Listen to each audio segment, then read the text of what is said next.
আসন্ন জাতীয় সংসদ নির্বাচন পাতানো হতে পারে বলে শঙ্কা প্রকাশ করেছে জাতীয় পার্টি। তবে এই আশঙ্কার মধ্যেও জিএম কাদেরের নেতৃত্বাধীন দলটি ৩০০ আসনের সবগুলোতেই প্রার্থী দেওয়ার ঘোষণা দিয়েছে।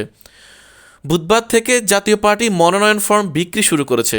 এদিন সন্ধ্যায় রাজধানীর কাকরাইলে জাতীয় পার্টির কেন্দ্রীয় কার্যালয়ে আয়োজিত সংবাদ সম্মেলনে এই কথা জানান দলটির মহাসচিব শামীম পাটোয়ারি। তিনি বলেন, আমরা আশঙ্কা করছি একটি পাতানো নির্বাচন হতে পারে। ইলেকশন ইঞ্জিনিয়ারিং, ভোটের পর ভোট কিংবা মিডিয়া ভোট কোনো আশঙ্কাই উড়িয়ে দেওয়া যাচ্ছে না। তবে এসব শঙ্কা সত্ত্বেও জাতীয় পার্টি আগামী সংসদ নির্বাচনে অংশগ্রহণের ব্যাপারে প্রাথমিক সিদ্ধান্ত নিয়েছে বলে জানান তিনি।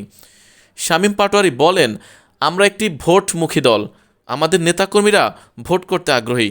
তবে নির্বাচন ঘিরে নেতাকর্মীদের নিরাপত্তা নিশ্চিত না হলে দলটির অবস্থান পরিবর্তন হতে পারে বলে ইঙ্গিত দেন তিনি।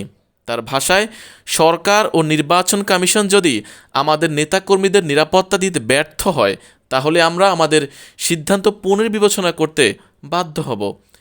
এই সময় নির্বাচন সুষ্ঠু ও গ্রহণযোগ্য না হলে দেশে ভয়াবহ পরিস্থিতির সৃষ্টি হতে পারে বলেও আশঙ্কা প্রকাশ করেন জাতীয় পার্টির মহাসচিব শামীম পাটোয়ারি।